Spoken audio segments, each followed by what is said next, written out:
Welcome to the EquiRatings Eventing Podcast and a special episode for you listeners because EquiRatings had a big birthday this month, turned 5, and we thought it might be quite fun to celebrate where we've come in the last 5 years, where we're going in the next 5 years. Diarm and Sam are with me and we're going to have a nice catch up because sometimes it's good to review kind of where you are and why you're doing things and all of those sorts of things and kind of let everybody else knowing that as well. So Diarm, first of all, happy birthday. Thanks, Nicole. It has passed in traditional EquiRatings style with barely a peep. I'd say it's something we'll talk about on this show, but like I don't think we've ever really celebrated a contract or we always get told it's not a good thing to do, that it's really important to mark all of these little occasions. I don't know, Sam, it's sort of in our nature, isn't it? I mean, it's never really felt like enough. It's always been just like on to the next thing, on to the next thing, on to the next thing. And even the 5 years point was probably something similar to that. It just felt like, yeah, of course we were going to make it 5 years, but like everything this month has been about what the next 5 years look like. Yeah, and there's no, it's not like we're into sort of self-talk and saying, no, we're not going to look back, we're not going to celebrate, we're going to move on. You know, we're not doing it like that at all. Like we actually say to each other, look, we're definitely going to celebrate. Yeah. We're definitely going to do something for this. Like the amount of dinners we've planned and said like, oh, we'll bring Denise and Sparks out for dinner and celebrate this milestone or that milestone. I mean, this is throughout the 5 years we've had, we've had some big steps. We've launched great products. It's been a great journey, but it just doesn't fit in. It has been incredibly busy, and it is incredibly busy. And I guess time management is something we try to do everything. We do an awful lot. So actually celebrating it's quite hard to fit it in. It's probably why it doesn't get done. It's a busy time of year for it to happen though, as well. Because May would normally be badminton, Chatsworth, all of those things going back to back. And even though we're not eventing this year, still there is so much going on with Eventing Manager, with On Form, all of those things that actually it's easy to see why it sort of can get lost. Then that's what this show is all about. I'll wish you happy birthday on behalf of people. There you go. Thank you. Let's go back to the start, because obviously you two are really good friends. You've been very, very, very good friends, best friends for a long time. Are you still best friends? Yeah, no, absolutely. I think it's a cool part of the journey to discuss from a personal point of view. We can come to the business in a moment, but like any relationship, 5 years, I mean, it feels like a long time and no time at all. And then I suppose we've known each other for, God, Sam, I say what we always laugh at was it, we were about 12 when we went to boarding school together, which means what are we now, 22 years. 22 years, yeah. So yeah, we're longtime friends at this point. We know each other well, and I would say we're pretty similar, I would think, Sam, in terms of the way we look at friendship.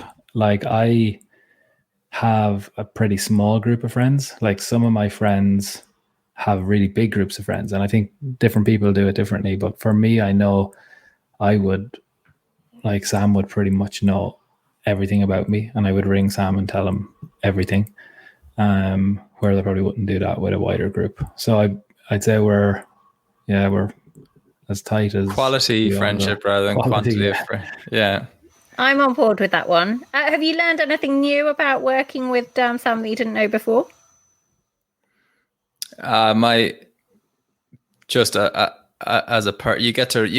get to know everybody inside it. It's not dissimilar to marriage in that, like, the longer you spend with someone, and also the fact that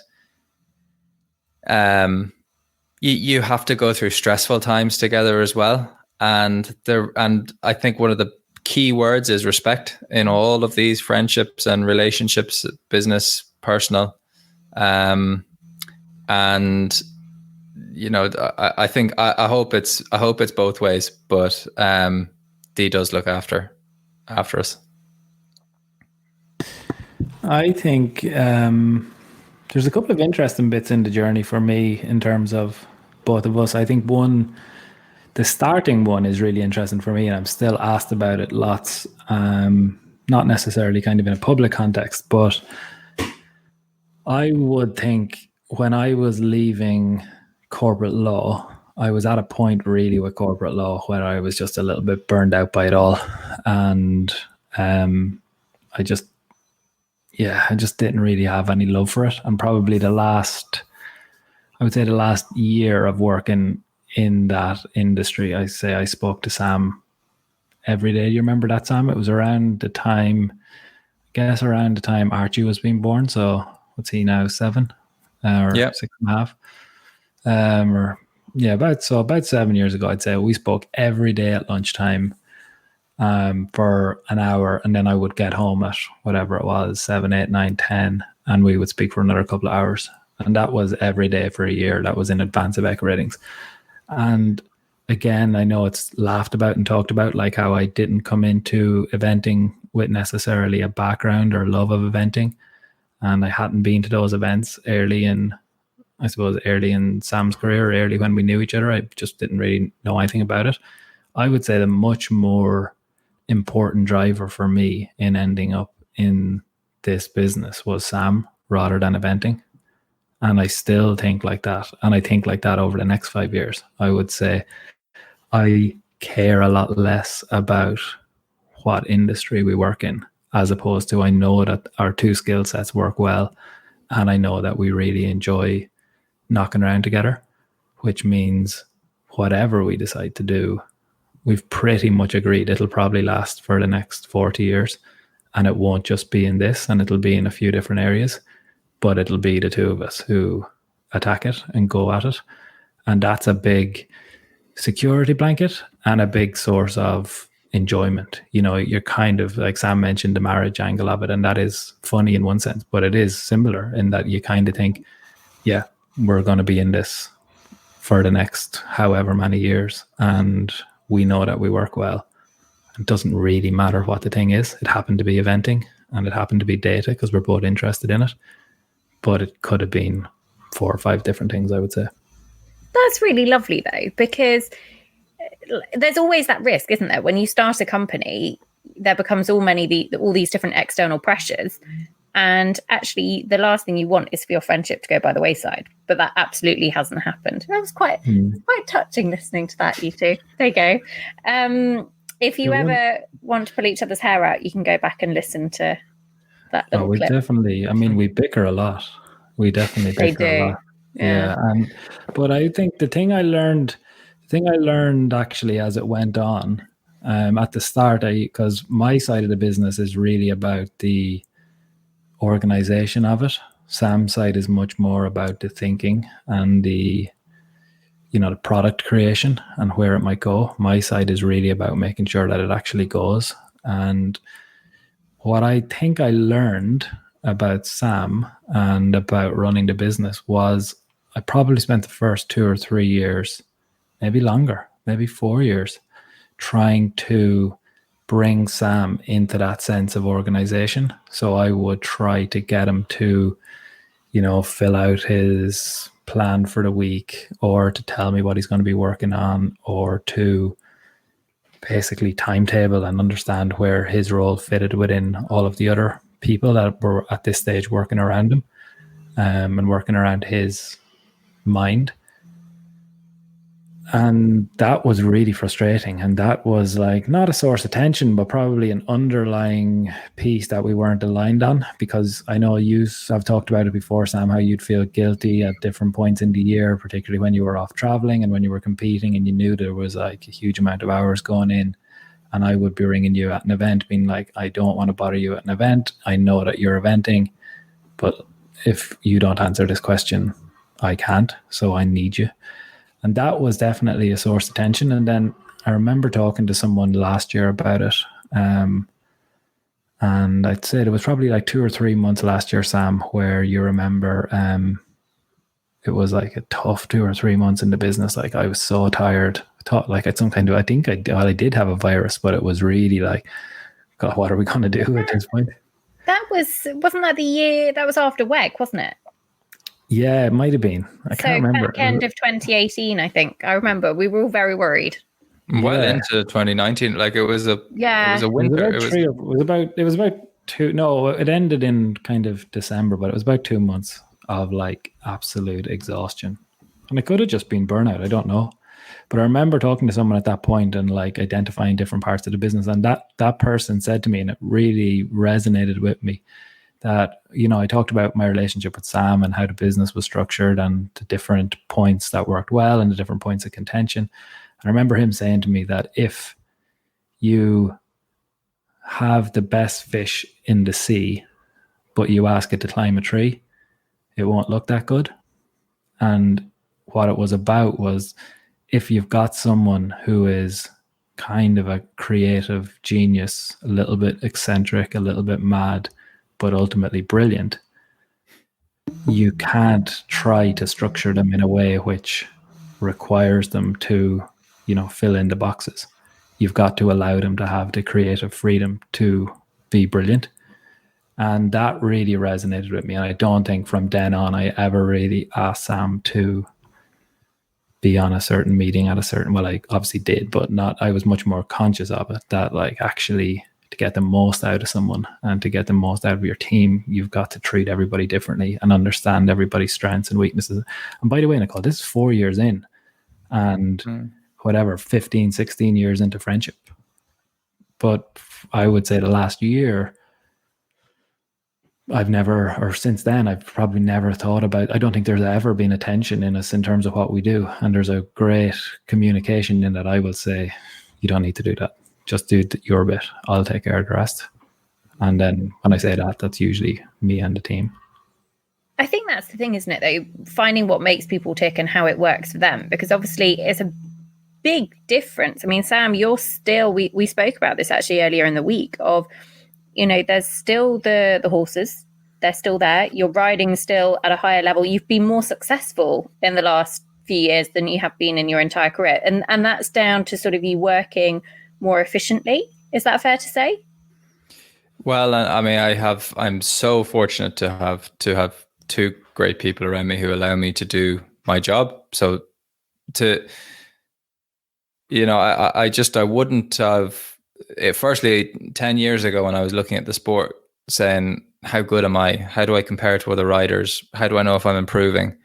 Like, that was over 10 years ago. And I then decided to come up with solutions in terms of creating ratings and stuff like that. But it was Diarm who said this, because I would say, this is cool. Now I can see where I am. Now I can look how I compare to William Fox Pitt and Andrew Nicholson, obviously very poorly compared to them, but I could measure it. And Diarm just goes, the world has to see, the sport has to see this, like on many levels, like from not just performance management, which is your angle, but like engaging, like look at other sports, like they have to see this. And it was his, I was more passionate about, this is so useful. This is a better way to train. This is a better way to look at my performance. This is a better way to evaluate my system. Everyone talks about having a system. How do you know if your system's working?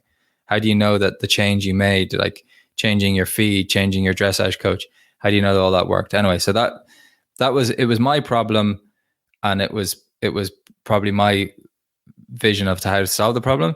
But Diarm was the one who said, there's a business. We can other people can benefit from this. And there's that side, and so like there wouldn't be EquiRatings without D. And then from a riding point of view, I mean, everyone knows this who's seen me eventing, but like most people think I wouldn't know which bit the bridle goes on, which bit the saddle goes on without sparks, with the horses. But I do think I've improved an awful lot how I train horses, how I, I've had from someone who was incredibly weak at show jumping, I've taken 3 very different horses to my last 3 championships, and they've all jumped clear rounds, and that was a weakness for me.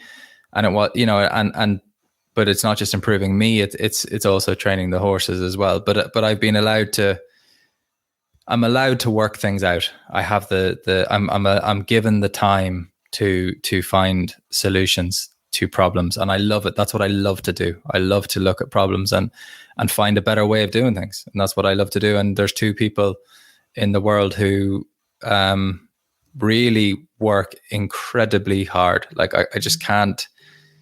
I can't quantify it how hard they work in order to make my life easier. But all I can do is be grateful, be respectful, be caring. Like and I think the best thing as well is to be successful too. Like there's days when I suppose my tough days. I sometimes feel like when all's going well, you're that guy who's on a boat.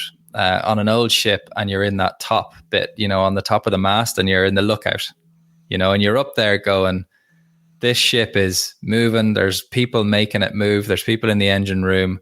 I get to sit up here and check that it's on course and everything. It feels, and on a good day, a sunny day, it's the best place in the world to be. During a storm, it's a tough place to be. And when you're lost and there's a whole team of people looking down at you going, like, we've been working for days now. I mean, months, years, potentially, getting this ship to move. Do you know where we're going? Like, that's a tough place to be. So that's, but I love that. I love that responsibility. I even love the storms, like being up there on top of, being up there in a storm event writers are a little bit like that. So, I enjoy all of it. I enjoy the tough times, and I enjoy the sunny days. I think it's very obvious that the two of you complement each other very well. But from where you started, which was just the two of you, there's now a team of say, 8 people. How's it been growing, Dan? Because it is tough to then sort of bring other people in, rely on them as well. Like, it's a whole different dynamic. Yeah. I guess, again, you get to a 5-year point and you look back and you think, okay, what are we proud of? We've talked about this, Nicole, in kind of any interview I think I've ever done about EquiRatings has been the success of the team and the quality and the importance that we place in it, because they are a really special group of people. And we're in now a time when business is really tough for the last 3-4 months, and it's going to be tough for the next 12 to 24 months. And Sam talks about being up on top of the ship, and in this sense we're kind of both there. Like, we created this team, we feel very lucky to have this team, we have great loyalty from them, and now as we hit a storm, I think we both feel a big sense of responsibility to that team. And it's interesting, Nicole. It's constantly changing. The dynamic you have, we've got lots of people, like every team, we've got lots of people who come into the office or at the moment onto a call every morning, and everybody comes from a different how's the best way to say it? A different perspective, or everyone has come on a different journey to get onto that call or to get into the office every day. And we're all going to, like any job, you're all going to be asked just to get through your day's work. But to manage a team and to get the most from a team, you absolutely have to understand the individual personalities, the individual motivations, who works well with who, how they work well with each other, why they work well with each other, and then how you can recreate that. And I'd say that's probably more on my side in terms of management of that. And I absolutely love it. I love it because we've got a great team. And I love it because I don't have a whole lot of problems that I've got to solve. I've just got lots of ways in which I have to continue to find a way to maximize it. But it's not really a problem. It's a great situation to be in when you're actually just pairing talent with talent and watching what happens, rather than trying to, for example, a team of our size, 8 people, we don't have a HR department. We've never really needed one. I don't think in all of our time we've ever really had people not getting on. Maybe quietly that would happen at different times. You can imagine with different personalities at under stress, it can happen, but nothing's ever really come across my desk or been brought to me which has ever been problematic. It's always been about what can I do? what can I do? Eventing manager the last few weeks, nobody's ever asked, or eventing in general. And a lot of our team aren't from an eventing background. A lot of people are analysts and scientists. Nobody's ever said, what if I work Saturday, can I have Monday off? Now, normally we will try to find something where that happens, but nobody's ever asked for it. Eventing manager a couple of weeks ago woke up 7:00 on Sunday morning, a message already in saying, what do you need from me today? That was off the back of like a tough week of working, prepping stuff on Saturday, all of the slides, all of the data, all of the production that goes in. Still people come back and say, what can I do? So in that sense, Nicole, we're really, really lucky with our team. We feel a great sense of responsibility to them, to their careers, to their personal desires, achievements, goals. Try to make sure we can identify them with the team and then find ways to ensure they happen. But I think we're both so grateful and so lucky for the team that we have. Yeah, they're a really, really good bunch of people. As well as being very good at their jobs, they're really good people. And actually, you say they're about working hard and everything else. Everybody in the last few months, when times get tough, actually you kind of see the true character. And the character that's been shown is a credit to EquiRatings. So the whole team, because it's difficult sometimes, and that's you two included, to kind of look back on it and go, do you know what? Actually, everybody has pulled together, but they really have. Obviously, over the last 5 years, there's been a sort of few different key areas in eventing that EquiRatings is perhaps known for. You might just listen to the podcast. You might know sort of a little bit about it through there. You might know from the risk side of things. It could be from work at events, Event Rider Masters, media, that side of things. Which bit are you most proud of, Sam? I think our performance analysis, it's our understanding of it. It's what everyone is actually trying to do, whether you're managing a chance of success. So whether you're buying a horse, you have this idea of success, whether you're guiding and managing an Olympic team, whether you are in charge of an organization and you're trying to reduce risk, it's managing your chance of success. And we now measure it's incredibly complex because the amount, there's so much variance in the sport, the distribution of dressage scores to how faults accumulate in show jumping in that kind of stepped, those kind of 4 penalty increments, to then anything can happen on cross country from clear inside the time to non-completion. It's a very complex picture, but we have simplified it, and we've made that key question of showing people what and measuring chance of success. Like that is the key thing. You cannot guarantee a win anywhere. All you can do is improve your chance. And we've done a good job with that. Not many people, I would say that not many people are touch that. I don't think many people from a public point of view. I think actually what's interesting with sim eventing is that this is where it's sort of coming into play for the first time. But obviously with one simulation, there's and we use simulations a lot behind the scenes, but you use tens of thousands of simulations to get a picture. So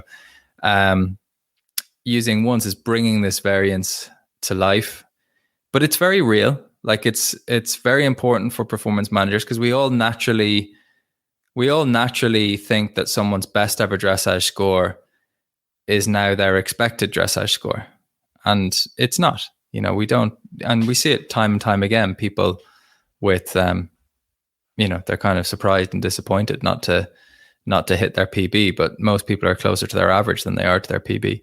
And same again with cross country and show jumping.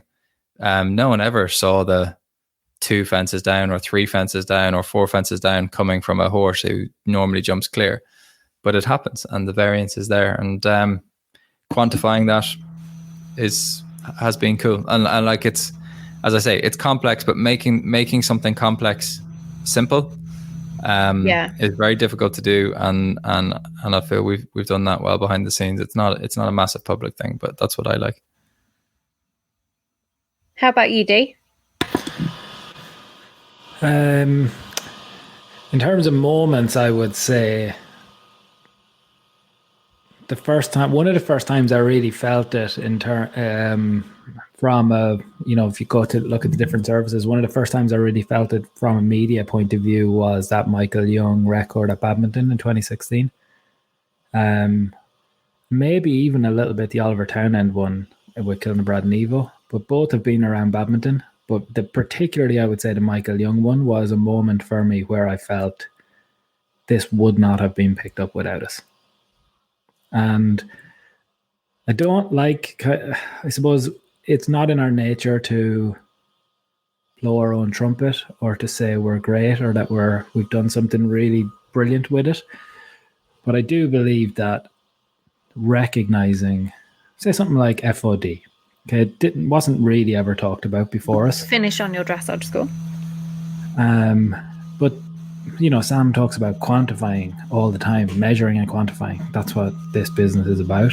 But to be able to bring the story, I guess, from a media point of view, that actually he finished on his dressage score at the 2012 Olympics, you don't need EquiRatings to tell you that, but to give it context, EquiRatings helped, because as we were going into the 2016 Olympics, it was about, this horse, the unbelievable brilliance of this horse, who finished on his dressage score twice at an Olympic Games, never been done before.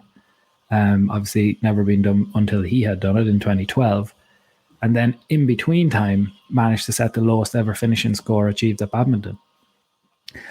I don't know that would have all come out without us. It might have.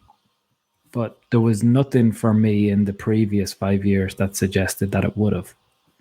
And that's not because we don't have brilliant reporting or we don't have any number of interested people. It's just because the data wasn't really that readily accessible, and the sport wasn't really being thought about in that way. Now, that's probably the media side. In terms of the impact product, I would say Risk is the one which is probably the quietest in terms of its public, how we talk about it. We've always got to maintain a very strong sense of sensitivity, I suppose, or with the federations as to how they want risk data to be highlighted and how they want it to be talked about and how they want it to be understood. That's a journey that I think we're still on with a lot of the federations. We want to begin to talk about performance a lot more than risk. Essentially, they're the same thing. It's just low performance. And when you talk about performance, people are less concerned about it, or they're more accepting of it. But I think the passion project for me with that, which I absolutely didn't expect to find, is it feels very real that there are people who just don't know that consistently competing poorly and then stepping up a level puts them at greater risk. And we'll never actually know, when people talk about saving lives, we'll never actually know if we did or do. But it is important to us, I think, at a deeper level. It's not a level that we talk about all that much, but it is a big thing, I think, that we've done, which will have a lasting impact, whether it's through ERKI, whether it's through Horse Form Index, which is a new rating, which will be emerging soon. But it's all linked on the same thing. It's linked on past performance and using it as a tool to help you understand current performance and levels at which you should be entering. I think if we look back in 5 or 10 or 15 years' time, it's impossible to see how data on past performance won't be used and won't have improved qualification criteria and our understanding of risk in the sport. And I think that's a really big legacy and thing that we can be proud of. Yeah, I agree. I think anything that you can do that reduces the risk, ultimately, it can be a dangerous sport. Anything that you can do that reduces that risk has a big impact. on something to be proud of as well. That was the original question. Moving forwards then, 5 years in, what do the next 5 look like for EquiRatings? There's a plan, I imagine. Diarm, you're always a man with a plan. This is kind of funny. I mean, this goes back to, both of us are sitting up in our seats. This probably goes back to the point that Sam raised at the outset in terms of where we both sit in EquiRatings and how we both think about EquiRatings. We talk constantly. Like we would think nothing of a 2-hour phone call every day, just discussing where we are, where we're going. And we've done that probably since the outset. So we're always thinking about it. But as we hit 5 years, I would say the last month, Sam, how many times has it potentially felt like you're at the top of the ship and we're all down here working and we're looking up going, I don't think we're lost, but I think we're definitely saying, where do you want to turn the ship? Because we can see land in lots of places. There's lots of places we could go. It's really now just a question of what do you want to do? And I would bring it to that level, Nicole. I feel so strongly that in life we get one shot at doing something for however many years. And you've got to love it and enjoy it. And you've got to, for me anyway, personally, I want to leave a mark on something. We talked about the different parts of it in eventing. I'm really proud of it, but I'm also really ambitious and I really want to leave a mark somewhere. And in direct answer to your question, I would say the next 5 years don't look like all eventing. I would say we definitely have a lot of ideas about show jumping and about the best way to go there. But the other one I would say is that we often challenge ourselves because we all know, look, show jumping is a more lucrative area than eventing. But we don't really just do this stuff for the money. I think a big part of it is about how much we're going to enjoy it and how much of it we're going to get up every day and say, I am so happy we're here. This is what I want to do with my life. I feel so much purpose. I feel so fulfilled. That's the question we ask ourselves all the time. And in that sense, I would say racing probably goes ahead of show jumping. Both of them are very much the next 2 islands, which I think we will plant a flag in. But I would say the big passion, the big excitement for us both is probably racing. Sam, I know racing is something that you're very passionate about from even a training angle as well. How do you think you can apply that through EquiRatings? It's the exact same. It's a line that is so thrown around. So anyone here who's been in business or been in management or whatever, if you want to manage something, if you want to improve something, then you have to measure it. Like you can't improve your luck or manage your luck because you can't measure luck. But if you want a fast horse, you need to start quantifying speed. In a breed in your horses, and then you can manage it because there's so many variables. How much sleep did that horse get? How much have they eaten this morning? How did they travel to the races? How fit are they? How do they like the ground? You can't just surrender and go, oh, there's so many variables, so we're not gonna measure anything. You can measure fitness, you can measure speed. So there's that side of it. But the other side of it is I have a lovely thoroughbred foal out in my field. It always starts with a problem, Nicole. I have another problem. I've bred my first, and Sparks really, as we've bred our first racehorse, and everything was there. Like I actually got a phone call from someone who I've been in business before with horses, and someone I really trust and value their opinion. They rang up and said, look, cracking mare. She was a good racehorse. She won races. She's a beautiful model. But she's probably got too much stamina for flat racing, but she's an absolute classic national hunt type mare. So she's in the wrong sale. She's going to be value. She's in full to see the Moon, who's really hot young sire in Europe. We'll probably get her for like the stud fee. She's in full. So we're basically going to get ourselves a free broodmare carrying this foal already. Like it's an absolute bargain. And so I was like, okay, I'm in, grand. And now I have it now. And now I'm asking, how much is this foal worth? And I can't get an answer to it. I can't, no one's, oh, it's as much as someone's willing to pay you, but like you can't, if you're trying to, so look, so from valuing blood stock to quantifying speed, quantifying fitness, measuring and managing. And this is not, I think you can't have been involved in horses all your life. You can't have, I've evented through to 5 stars and championship. I absolutely understand this sixth sense of horsemanship. I see the difference. Like I handle foals on a daily basis, when they're trying to get microchips in them and stuff like that. Like I understand horsemanship. I understand that so much is feel and instinct, but you have to be hard on yourself. You have to say to yourself, okay, if you think that horse is a good conformation, start quantifying it, start rating what you think of their feet, start rating what you think of their walk, because that's the only way you can improve your intuition and your gut. You can't just live. We used to never measure popularity, right? And now you have all these opinion polls for politicians, and like we used to never.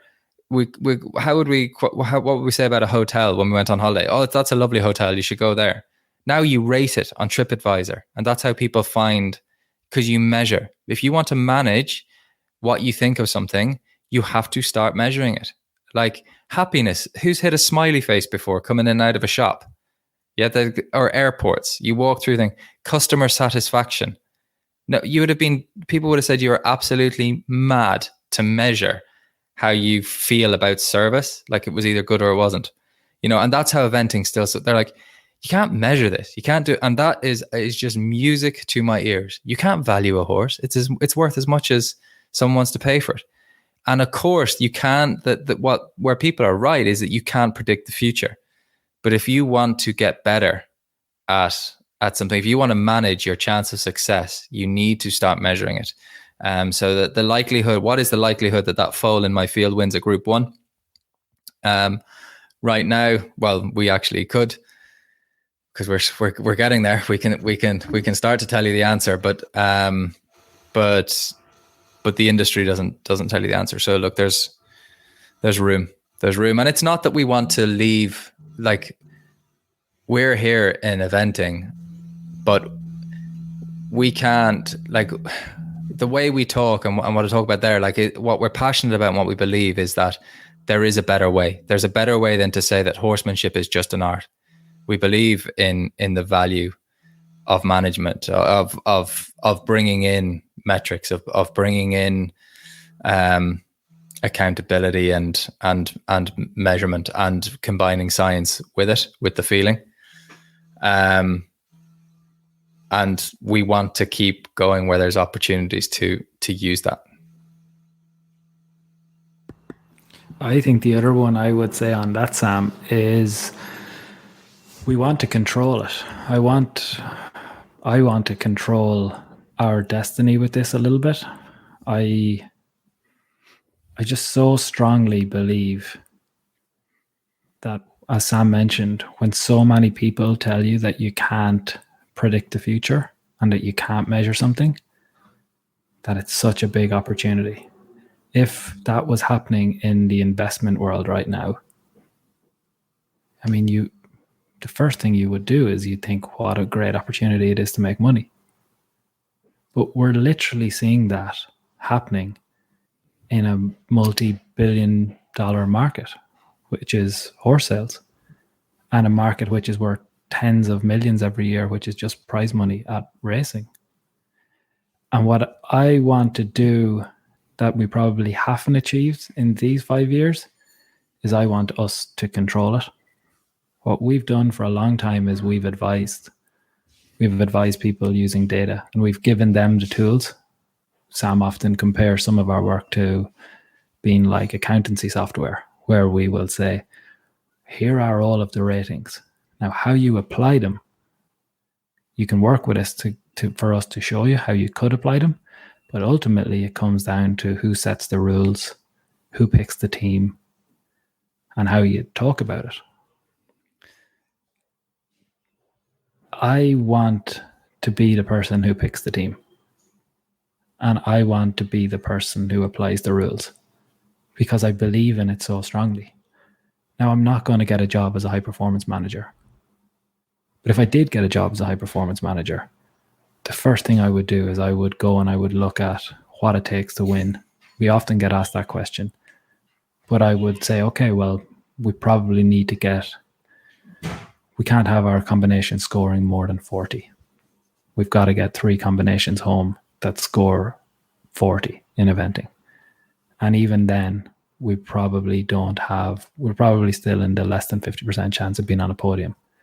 And then you've got to take into account, is it a high scoring competition? Is it a low scoring competition? But I would have a plan and I would train and pick my team based on numbers like that. The art is all still in there because I can't actually train them. I'm not going to be able to coach them. Can't improve the half pass. Can't tell them what exercises to do in show jumping to improve it. But I do know that if you're coming back consistently over 40, that very rarely do you get to a championship and perform under 40. And likewise, we've talked about winning scores of 28 and 25, and I can give you those numbers, but I can't control who goes, and I can't control how to train over the next 12 months to achieve that goal. Not in eventing and not now. But when we're in racing, I can't. I think that's when people listen to that, people still think, well, like, yeah, obviously, but you don't just want to go below 40. You want to go as low as you can. Like, everyone's trying to go as low as to score as low as they can. Like, putting a number on it isn't going to help me score. Like I'm trying as hard as I can. There's no point in just because you're telling me that 40 is an important number. And that's how people think. And it makes sense, but then why do we time record when for a company that needs efficiency, a company that needs output per hour from their employees? Why do they time record? For sales, people who sell, why do they have sales targets? Why do we have a weighing scales if you're trying to manage your weight as an athlete? Or why do athletes now count calories? They count the calories they can. It's so obvious. You just exercise more and eat less. Like, you don't need to measure it. Why would you need to measure it? Just eat less. That's what we say. But if you want to, you can't eat. You have to measure it because that's how you do it effectively. And it's fine. But I don't want to spend. Then I'm not a marketing person. I don't want to spend the next 5 years hammering this message home to eventing so that we can probably, like when it comes to, there are certain areas of our company that do not make money. Like we love it and we're passionate about it, and particularly with risk, like we care about the sport a lot. And like Diarm is a very caring person, and I'm obviously attached to eventing. I'm less caring. But I'm obviously, but like we can't do that forever because the brilliant thing about horse sports is that everyone is where the baseball scouts were 50 years ago. Like, anyone who's watched the film Moneyball, it's like, it doesn't, put those numbers away. It's how they walk. It's how they look. It's how they talk. It's what they say. It's their eye. It's their, it's their career, and all that. And like, I like a good looking horse. I like a model, but the whole thing is I'm judging it, and I'm being I'm making sure that information is like, why do I think this horse is good looking, and quantify that. And so look, there's an opportunity, and we're ambitious. We love a challenge, and we love, like, if you think there's a better way to do something, like, that's what motivates. It's not that there's a pot of gold at the end of the rainbow. There's actually not. It's not necessarily about a destination. It's not about winning the Cheltenham Gold Cup or breeding the winner of the Epsom Derby, or like, there's not one thing that we want to do. We want the journey. We want to change the way people think because we feel that there's a better way to do things. I think that's the thing, isn't it? That's going to stick. From certainly what you have both said, that you believe there is a better way. And it doesn't mean that things are wrong now. It doesn't mean that things aren't correct now, or people are doing things in a bad way. It just means that they can sometimes be done in a better way. And if you believe that, the passion is certainly there. The journey so far has got to this point, and then it's where those roads are going to take you, where the ship is going to go and where the ship is going to dock over the next few years. I'm excited to follow the journey. We hope you'll be on the journey, Nicole. You're going to be. I'll be one of those little people beavering along underneath the ship, putting coal in the fire with me. Exactly. Nicole, do you power a ship by coal? Oh, the old days you did. Okay. That's how the Titanic went.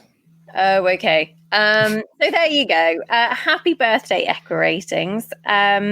It has been a journey to get to 5 years. I've absolutely no doubt that the next 5 years are going to be another journey, and I'm looking forward to following it. And I hope everybody else is as well. But guys, thank you. Happy birthday. Thank you. Thanks, Nicole. And we'll be back. Go on, Sam.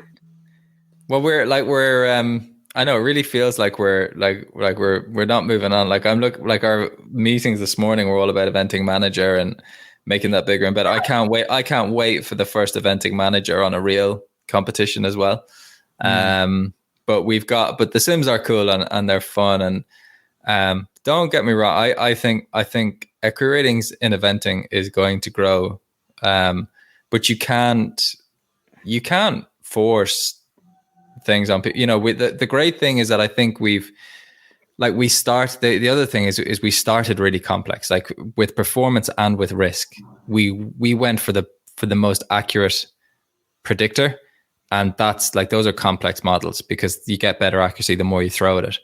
And actually it is in the power of simplicity, the power of people being able to understand these metrics and stuff. So with risk, people will start to understand this summary of their performance and be able to then manage it and influence it. So we've learned an awful lot, and it will grow. Like, I think it's still a big vision. For me, the vision is that the equine world uses EquiRatings metrics in some way, shape, or form. But we're not going to force that on people. We want to put our numbers are there. We have to get our messaging right. We have to help people understand why we believe this is a better way to combine art and science, not to replace either. I would say one thing, that if I had to choose, someone asked me this, if I had to choose to just pick a team off numbers, or to just try and pick a team and formulate all your strategy and everything like that just off your eye with no numbers, which would, I would actually have to go for the numbers. I would have to choose the science. But the great thing is that you can use both. It's the best of both worlds. Exactly. And bringing that in, I think this is the thing. It is going to be bigger and better, we hope. The next 5 years are going to be an exciting journey. Very much still in eventing, but moving into other areas as well. Looking forward to following it. Sam, thank you. And we'll look forward to watching this space in the future. But happy birthday, EquiRatings. Thank you, everybody at home, for your support, because it does make an absolutely massive difference. And everybody listening is a huge part of the journey as well. So thank you very much. Get in touch. Don't forget, at EquiRatings or at Eventing Podcast. And we'll be back very soon with another episode for you. Thank you very much for listening.